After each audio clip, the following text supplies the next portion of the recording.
Creators obsess over likes, but this one metric actually predicts growth, yet almost no one tracks this. If you are ignoring this metric, you are leaving followers and reach on the table. Most creators focus on likes, shares, and followers counts.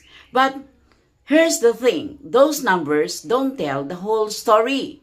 There's one metric that actually decides whether the algorithm shows your content to more people.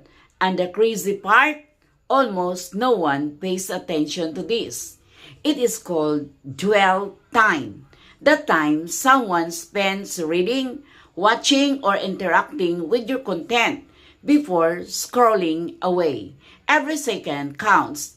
The longer someone lingers on your post, the more the platform thinks, hey, this is valuable. We must show this. Let's show it to more people.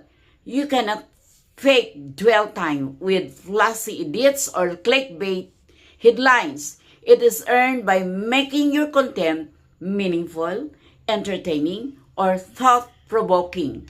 A good hook gets someone to stop, but dwell time keeps them there. So next time you post, ask yourself, will someone scroll very fast, this in 2 seconds, or will they stop, watch, and think? That's the metric that actually matters for growth.